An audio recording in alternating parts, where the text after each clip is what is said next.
The NFL is home to some of the most violent, chaotic, and flat-out insane athletes on the planet. And even they have a line you're not allowed to cross. These players didn't just fumble their careers, they got banned from the league. We're talking murder for hire, drug smuggling, game fixing, and one guy who literally got caught betting on his own team while on injured reserve. These aren't suspensions, these are career executions. These are the players the NFL erased from history. First is a man who somehow turned a promising NFL career into a full-blown FBI investigation. Art Schlichter, the quarterback who treated the league like a blackjack table and lost everything. Drafted 4th overall by the Baltimore Colts in 1982, Schlichter was supposed to be a franchise savior. He had the size, the arm, the swagger, and the resume. At Ohio State, he was a star. Over 7,500 passing yards, Heisman buzz, and the kind of clean-cut face that screamed Midwest football messiah. But behind the scenes, dude was a walking gambling problem with cleats. Even before he got to the NFL, Schlichter had already started developing a crippling gambling addiction. This wasn't your put $50 on the Buckeyes to cover kind of thing. This man was betting thousands on college hoops, baseball, horse racing, anything that moved. And once he started making real NFL money, oh, it was over. Within his rookie season, Schlichter had blown through nearly $700,000 on gambling losses. As a rookie, he was so deep in debt that the FBI started investigating his ties to illegal bookmakers, and the Colts front office was basically running crisis management 24/7. He wasn't just gambling off the field, he was gambling during the season while attending team meetings. Allegedly, he placed bets in the Colts facility. In 1983, the NFL suspended him indefinitely for betting on NFL games, a direct violation of the league's core policy. That's the same rule that ended Paul Hornung and Alex Karras' seasons back in the 60s.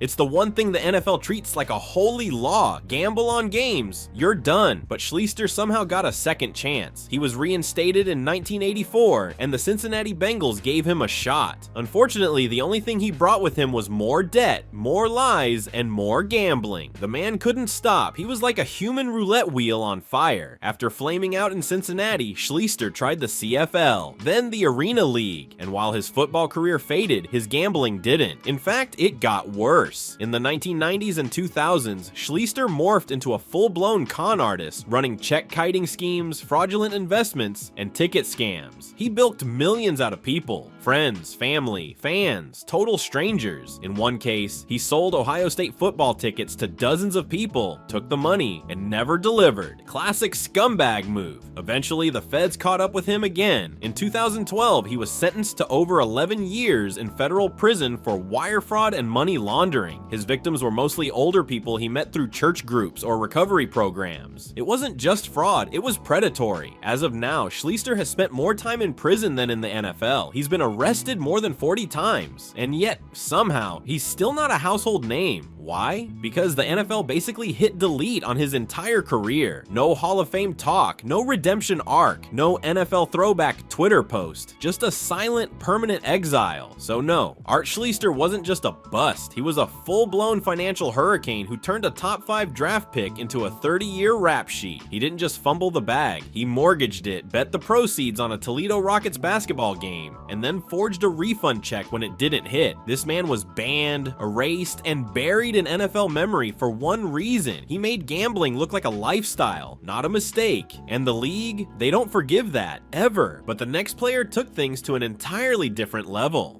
If you're looking for the moment the NFL said, okay, we're done with this guy forever, then look no further than Rae Carruth, a former first-round pick who went from promising wide receiver to orchestrating the murder of his pregnant girlfriend. Yeah, you read that right. Carruth was drafted 27th overall by the Carolina Panthers in 1997. He had speed, route running, and a quiet confidence that made scouts think he could be a long-term WR2 at worst, and maybe even a breakout star. In his rookie season, he showed flashes. 44 catches, 545 yards, and 4 touchdowns. Not bad. The Panthers thought they had a building block, but then injuries. Then came the off-field weirdness, and then came the absolute worst story in NFL history. In 1999, Carruth was dating a woman named Cherika Adams, who became pregnant with his child. By most reports, Carruth didn't want the baby, but instead of just walking away like a normal dirtbag, he came up with a different solution. He hired a hitman. Let me repeat that. An NFL player on an active roster. hired a guy to murder the mother of his unborn child. On November 16, 1999, Carruth and Cherica left a movie theater in separate cars. As they were driving through Charlotte, Carruth suddenly slowed down and a second car pulled up beside her and opened fire. Cherica was shot 4 times. In a scene straight out of a nightmare, she managed to call 911 while bleeding out in her car and told the dispatcher that Rae Carruth had set her up. That call saved her son's life. Doctors delivered her baby, named Chancellor Lee Adams, through emergency C-section. Cherica died a month later. Chancellor survived, but was born with severe brain damage due to oxygen loss from the shooting. He lives with cerebral palsy and other permanent disabilities. Carruth didn't turn himself in either. When the police issued a warrant for his arrest, he ran, went full fugitive. Authorities found him hiding in the trunk of a car in Tennessee with $3,900 in cash, bottles of pee, and a cell phone, like he was trying to speed run an episode of Cops. He was arrested, tried, and convicted of conspiracy to commit murder, shooting into an occupied vehicle, and using an instrument to destroy an unborn child. He was sentenced to 18 to 24 years in prison, not the death penalty. He got off lighter than a lot of people expected.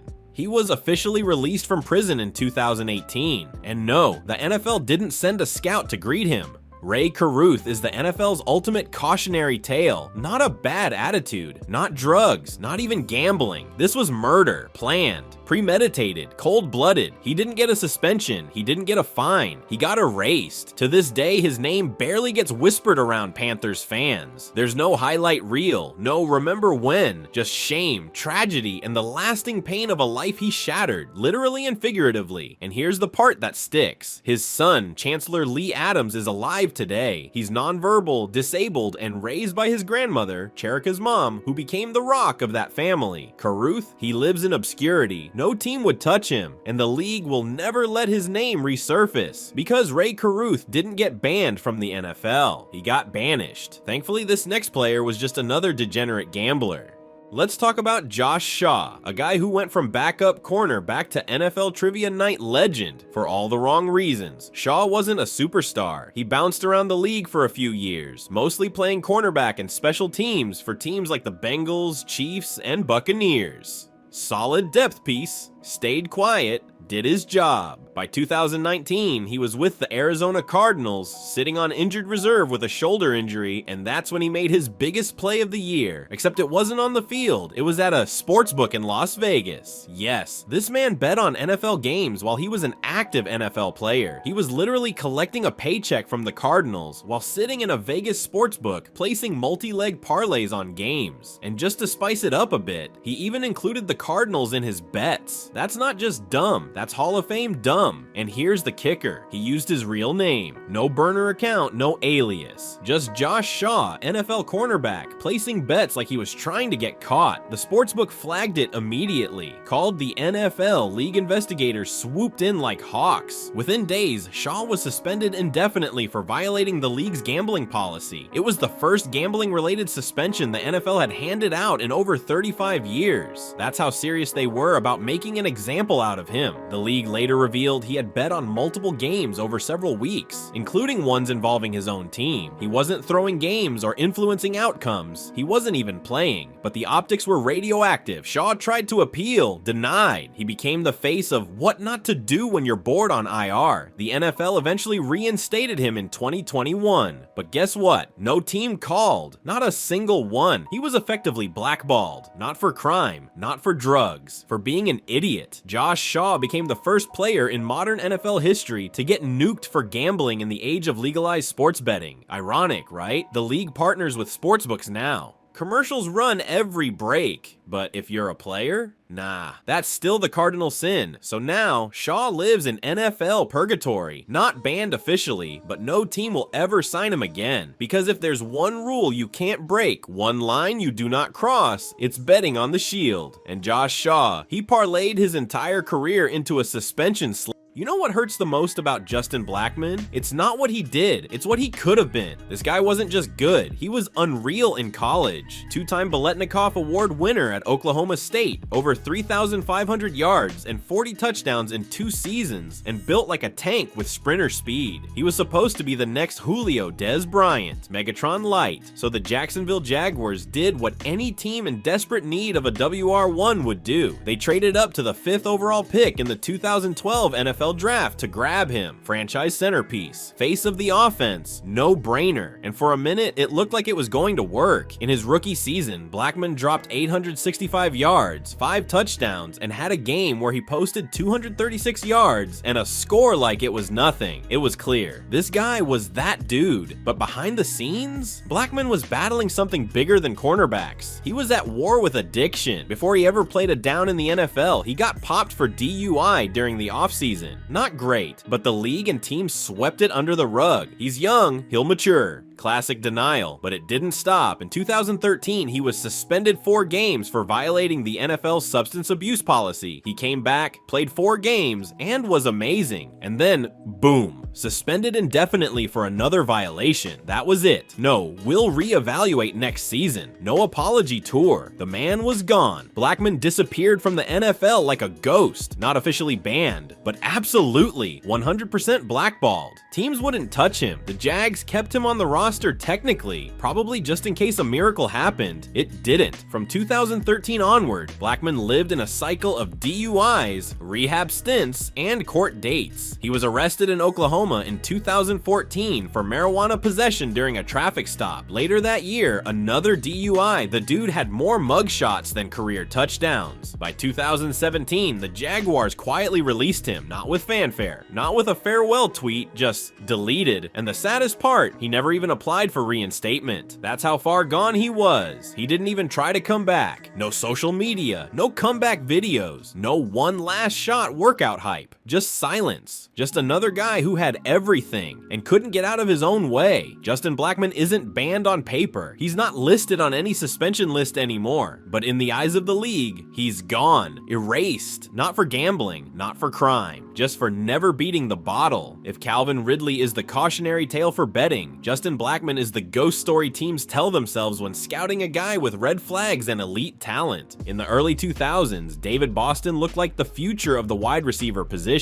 He was 6 feet 2 inches, 240 pounds of shredded muscle, ran a 4.3 40, and put up 1,598 receiving yards in 2001 with the Arizona Cardinals. The dude looked like if Calvin Johnson and an action figure had a child. But here's the thing, David Boston wasn't just jacked, he was unnaturally jacked. Rumors started swirling that Boston was abusing steroids and HGH, which explained how he went from lanky rookie to WWE star in about 18 months. By the time he signed a $47 million deal with the Chargers in 2003, his body had reached cartoonish levels, massive biceps, swollen traps, full-on linebacker mode, but his career started to shrink. He constantly fought with coaches, got suspended for violating the NFL's performance-enhancing drug policy, and started showing signs of roid rage. There were locker room incidents, fights, random disappearances, and eventually a complete meltdown. After bouncing from the Chargers to the Dolphins and getting suspended again in 2004, he tried to make a comeback with the Tampa Bay Buccaneers. That's where it ended, for good. In 2007, Boston was arrested for punching a 59-year-old airport worker in the face. Just walked up, said something wild, and clocked the guy. His blood alcohol level was twice the legal limit. That incident, combined with his drug history, PED suspensions, and locker room insanity, was enough for the NFL to shut the door for good. No team ever touched him again. No reinstatement, no workout videos, no comeback hype, just you're done. Let's talk about Dimitrius Underwood, a guy who turned being a first-round pick into a one-man psychological thriller. No drugs, no gambling, no crime spree, just a complete, terrifying mental collapse that played out in real time on the NFL stage. In 1999, the Minnesota Vikings drafted Underwood 29th overall, a 6'6" defensive end out of Michigan State who looked like a monster off the edge. Physically, the dude was prototype perfect, strong, quick, and mean in the trenches. Scouts said he was raw but had serious upside. So what happened? Well, he quit the NFL literally the day after signing his rookie contract. I'm not exaggerating. Underwood showed up to training camp, signed his deal, took part in one practice, and then just Left, packed up, walked out, gone. The Vikings were stunned. Teammates thought it was a prank, but Underwood was serious. He said he had philosophical conflicts between football and his religious beliefs, and that he felt called to serve God instead. It turns out that was just the tip of the iceberg. Over the next several months, Underwood began showing signs of a full-blown mental health crisis. He bounced between teams. The Dolphins signed him, hoping he'd get stabilized. That lasted 2 weeks. Then came the Cowboys, who tried to give him one more shot, and for a minute, he actually played. He appeared in 5 games in 2000, recorded a few tackles, but it wasn't sustainable. He began hearing voices, claimed he was being followed, showed up to practice disoriented or not at all. There were reports of him reading scripture to himself for hours, barely speaking to teammates, or breaking into spontaneous rants. Then things got darker. In September 2001, he attempted suicide by slashing his throat in front of police officers. Somehow, he survived, but it was clear he was in deep psychological danger. He was eventually diagnosed with bipolar disorder and schizophrenia, and began a cycle of hospitalizations, arrests, and psychiatric care. Underwood's football career was over barely a year after it started, but the NFL never formally suspended him. They didn't ban him. They just quietly let him disappear. No follow-up, no mental health program, no second chance. He became a footnote in draft bust lists. Never mind the fact that the guy was screaming for help the entire time. Dimitrius Underwood isn't infamous like Rae Carruth. He's not reckless like Titus Young. He's something far sadder. A guy who had legit psychological illness and got thrown into the NFL fire with zero support. He didn't throw his career away. His brain gave up before he even got to try.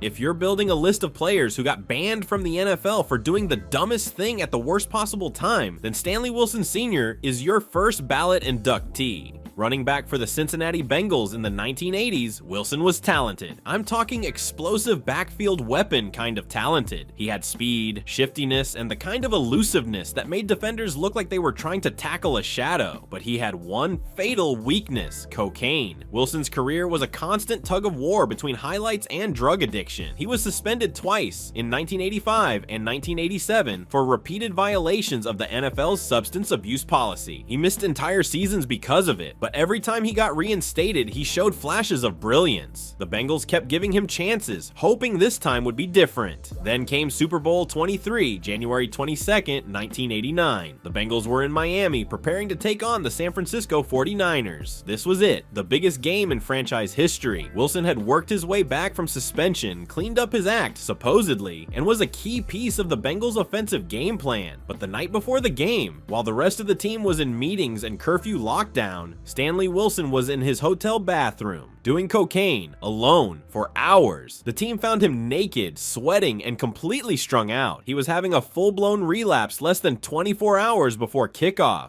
And just like that, he was out. Not benched, not fined, gone. Head coach Sam White was so shook by the scene that he banned all players from talking about it. The Bengals, already underdogs, were forced to rewrite the entire offensive game plan overnight, and they lost the Super Bowl in a tight one, 20-16. Wilson, that was the last straw, because this was his third strike under the league's substance policy. And in those days, that meant lifetime ban. No appeals, no mercy. The NFL officially banned Stanley Wilson Sr. for life. After that, his life fell apart. Multiple arrests, drug charges, rehab stints, prison time. A few years later, he was sentenced to nearly 23 years for burglary after he broke into a home while high. It was the full collapse of a man who couldn't outrun the addiction that followed him into every huddle. And the wildest part? His son, Stanley Wilson Jr., also made it to the NFL and also spiraled into mental health issues and bizarre arrests before tragically dying in police custody in 2023. It's one of the saddest family legacies in league history. So yeah, Stanley Wilson Sr. didn't just miss the biggest game of his life, he missed the chance to ever play again. Because when the Bengals were suiting up for the Super Bowl, he was in a bathroom with a mirror and a rolled up bill. Some of these guys got banned for gambling, some for drugs, some for murder, and some just lost their damn minds. But whether it was Rae Carruth hiding in a trunk, Art Schlichter betting his career away, or Stanley Wilson doing coke the night before the Super Bowl, they all have one thing in common. They crossed a line the NFL couldn't ignore. This league will look the other way on a lot. Cheap shots, locker room fights, maybe even a bar incident or two. But if you embarrass the shield, if you mess with the money, if you become a liability penalty bigger than your stat line, you're gone. Not suspended, not fined, not we'll revisit this next season. Erased. These guys didn't just lose their careers. They got banned, blackballed, banished, wiped from the league like a bad tattoo. So the next time you see a player get hit with a fine and you think, man, the NFL doesn't care, just remember, it does, eventually, brutally, and with zero chance of coming back. If you enjoyed the video, I would really appreciate you pressing the like button and subscribing so we can hit 10,000 subscribers. If you really liked it, then be sure to check out our last video about the biggest psychopath in football, Lawrence Phillips, who ended up going to jail for most of his life and game-ending his cellmate in a tragic situation. He really is one of the craziest unknown NFL stories.